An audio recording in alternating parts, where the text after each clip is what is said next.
Bine v-am găsit, dragii mei din Zodia Fecioară, oriunde v-ați afla. Bine ați venit tuturor, atât dragilor mei abonați, cum de asemenea și celor care sunteți pentru prima oară aici pe canal. Azi voi face, așa cum v-am obișnuit, o lectură temporală, fără limită de timp. O lectură pe care voi să o puteți urmări oricând doriți sau atunci când apare în viața voastră. Desigur, dragii mei, nu uitați un aspect important, și anume faptul că voi vă construiți propriul viitor. Așa că vă rog din suflet să luați decât acele mesaje care rezonează cu voi, iar restul lăsați-le să zboare în univers, pentru că sigur sunt pentru alte energii, pentru alte persoane care într-o mai mică sau mai mare măsură au legătură cu Zodia Fecioară. Desigur, puteți urmări și celelalte lecturi, de asemenea pentru Zodia Fecioară, lecturi atemporale pe care le puteți găsi în lista Tarot 2025 de pe acest canal. Și haideți să vedem, dragii mei, ce energie.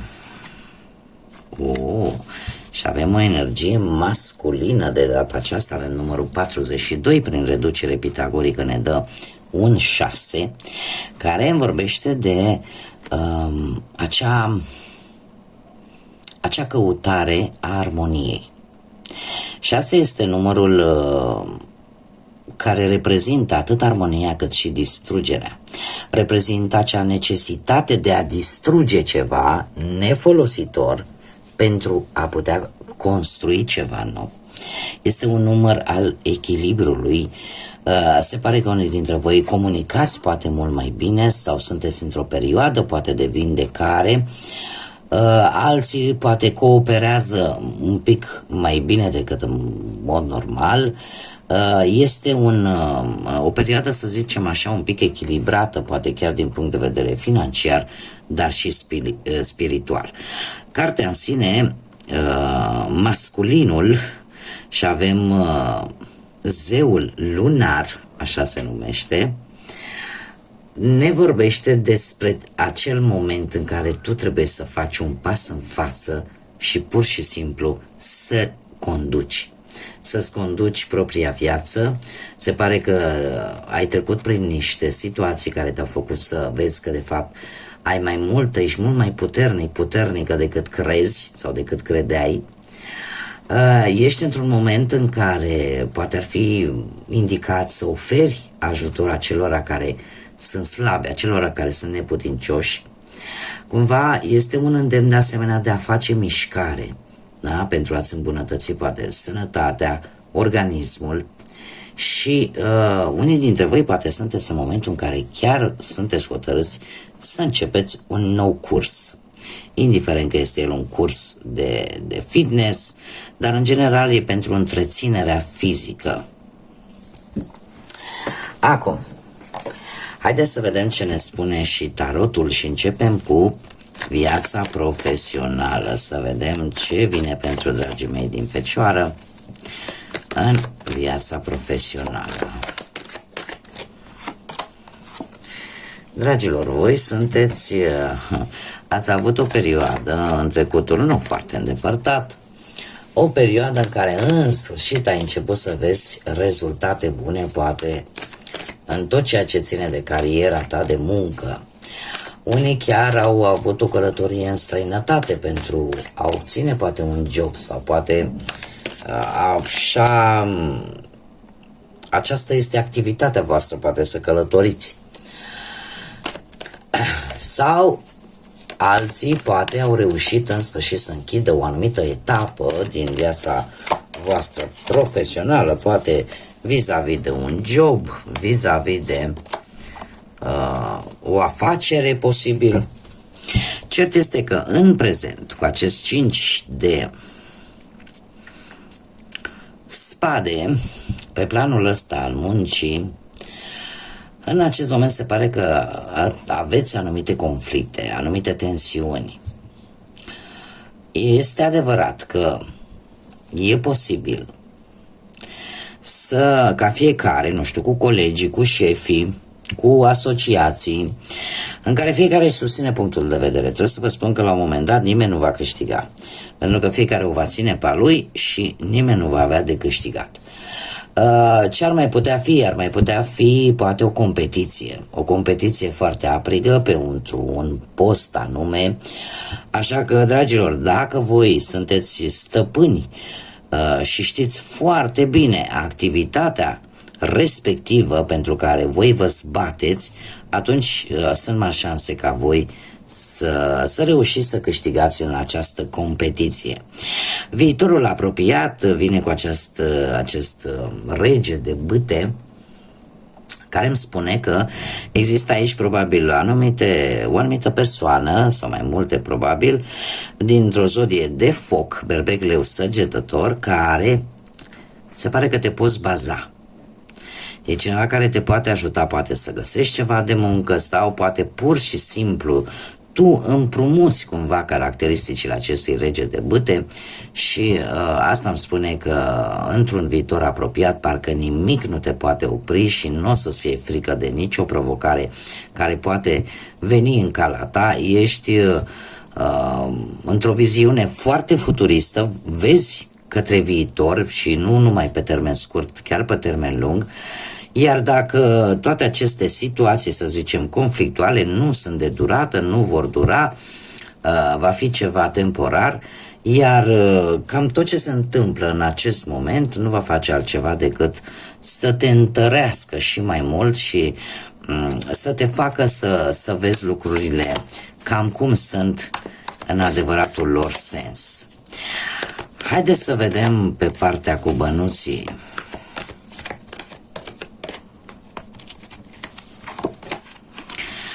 Partea banilor, avem un 9 de cupe. Pe partea banilor ați avut o reușită bănească la nivel personal. Acest 9 de cupe mie îmi spune că dacă ai avut ceva probleme financiare, ele s-au cam îndepărtat și asta tocmai datorită unei lovituri de noroc, ca să zic așa, ori poate recupera niște bani care cumva păreau imposibil de recuperat, ori poate pur și simplu a apărut un câștig spontan, total neașteptat, care te-a ajutat cumva să rezolvi o anumită problemă financiară. În prezent avem un 8 de bâte, care îmi spune că situația materială este în creștere și tocmai, eu aș mai zice, datorită unor decizii corecte. Și nu prea sunteți voi mână largă în această perioadă sau nu prea vreți așa să cheltuiți pe lucruri care nu au așa mare importanță. Viitorul apropiat pe partea banilor vine cu acest cavaler de spade, care îmi spune, vine cu vești bune. De ce? Pentru că ceva se va concretiza, ceva la nivel material se va concretiza, ori că vei reuși, nu știu, dacă vrei să-ți deschizi propria afacere, vei reuși în sfârșit să-ți deschizi acel local sau acea afacere, da? Bani total neașteptați care pot apărea în viața voastră. Cred că singurul lucru sau singurul sfat, singurul avertisment cu care vine această carte, să nu o iei pe drumul cel scurt. Asta ce înseamnă? Să faci lucrurile corect. Da? Adică nu există drumuri scurte, da? Există decât corectitudine și cam atât. Și să ai un plan bine pus la punct.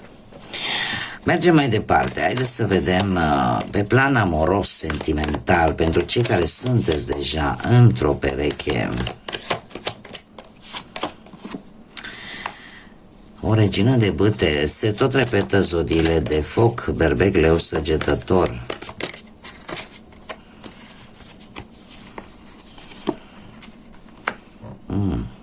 Foarte interesant. Mai multe cărți, o să le ținem așa. Bun. Dragii mei, nu știu dacă, fiind o lectură generală,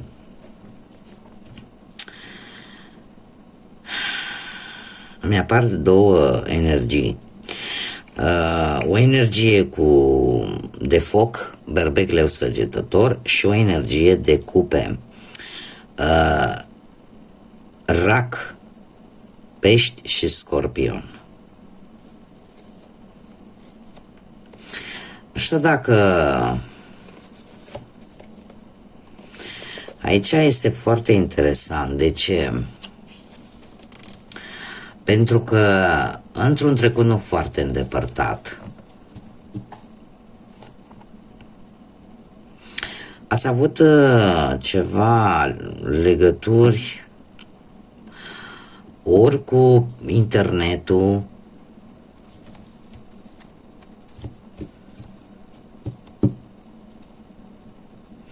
sau mai degrabă aș zice, nu știu dacă aveți, cei care aveți vreo soacră într-o zodie de foc, o soacră și perechea voastră să fie cumva vreo zodie de apă, Rac, Scorpion sau Pești. Cert este că una din aceste energii a avut un rol, eu aș spune, benefic pentru relația voastră. Un rol benefic. Și care privește cu interes, aș spune, către posibil perechea voastră. Pentru că nu apăreți voi aici. Viitorul cu acest 8 de monede îmi spune că cumva veți încerca să găsiți un echilibru. De ce? Pentru că sunteți foarte focusați mai mult pe muncă și e posibil să nu prea vă faceți timp. Și la un moment dat va trebui să luați o decizie importantă în ceea ce privește relația voastră. Dar această decizie pe care o veți lua va fi una luată la modul emoțional. Adică nu veți fi voi cei care se vor gândi rațional în momentul în care va trebui să luați această decizie. Pentru că îndrăgostiții, semnul Gemenilor de data aceasta, este foarte interesant pentru că mi-apar foarte multe zodii. Aici avem iară Săgetătorul. Îndrăgostiții îmi spun faptul că în general decizia pe care voi o veți lua cu afecțiune, o veți lua cu sentiment. Iar asta cu moderația nu va face altceva decât să aducă relației un echilibru. Și veți ajunge cumva să vă sprijiniți cumva unul pe celălalt. Va apărea această nevoie de a petrece mai mult timp împreună. 7 de monede îmi spune că lucrurile se vor rezolva, da? Chiar dacă ați avut ceva posibile probleme în relație, se vor rezolva, doar că cumva e nevoie un pic și de timp, adică nu va veni așa peste noapte. Da, e nevoie un pic de timp. Se pare că voi ați fost focusați foarte mult pe partea asta profesională și cumva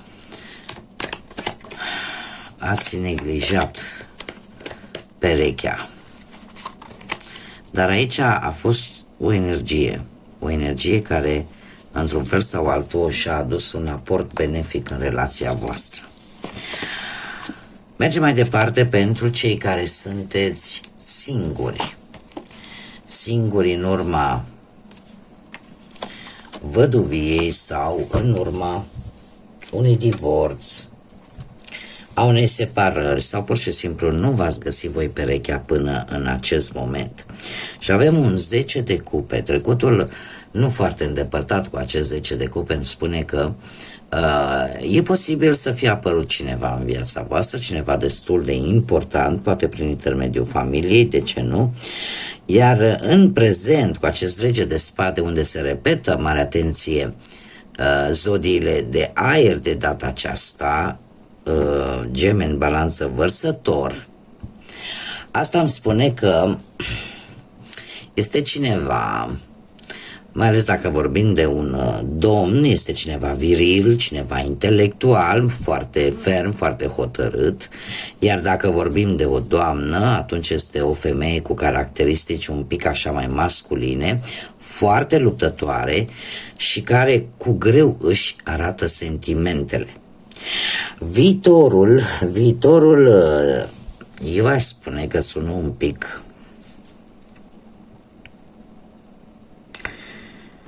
pic ciudat. De ce? Pentru că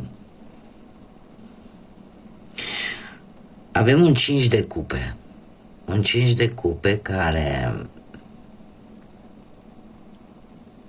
îmi spune, nu știu dacă unii dintre voi v-ați pierdut perechea, cumva fosta voastră pereche pe care ați avut-o, e posibil să nu se mai afle în lumea asta terenală, să fie într-o lume spirituală și la voi încă nu ați trecut cu totul peste acest lucru. Iar asta va aduce o îndoială. De ce? Pentru că doiul de spade mie îmi spune că există anumite probleme interne pe care încă nu le-ați rezolvat.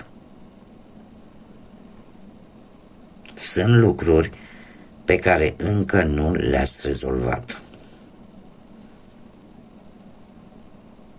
și pe care, din păcate, trebuie să vă spun că dacă voi nu veți începe să le rezolvați, dacă voi nu veți începe acest proces de vindecare, nimeni nu o poate face. Mai întâi de toate trebuie să o faceți voi. Chiar dacă nu vorbim neapărat de un fost care nu mai există sau fostă care nu mai există în această lume terenală, putem vorbi de o despărțire, de un divorț, totuși ceva acolo în sufletul vostru încă există. Încă există și încă vă dă de furcă.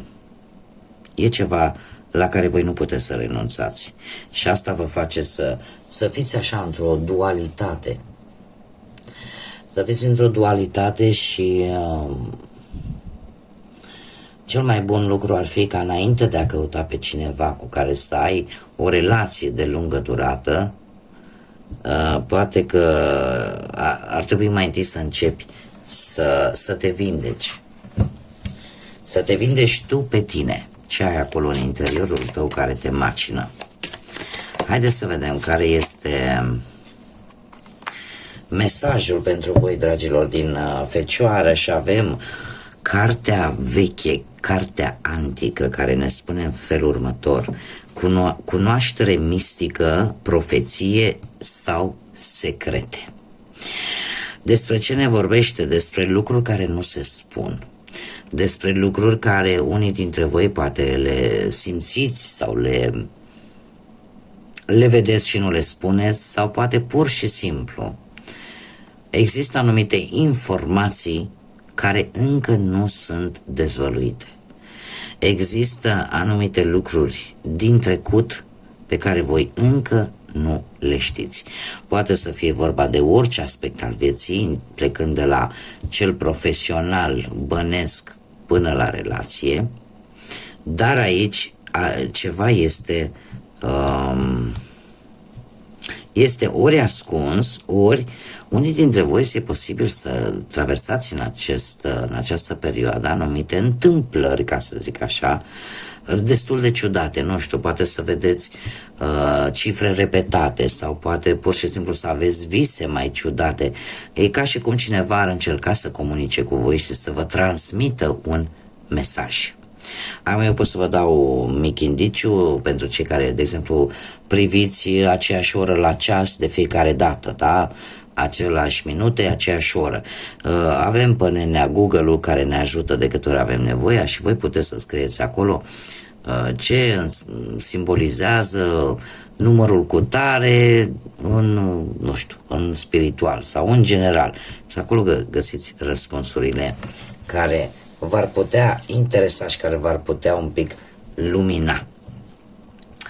Bun, dragii mei, aceasta este lectura pentru voi. Eu vă mulțumesc pentru atenție și Desigur, nu uitați să vă abonați dacă nu ați făcut-o până acum, eu vă aștept cu mare drag aici pe canal și desigur nu uitați de like-uri, de distribuiri și de comentarii. Eu le aștept cu mare interes și cu mare drag și încă o dată vă mulțumesc pentru suportul vostru de care dați dovadă de fiecare dată.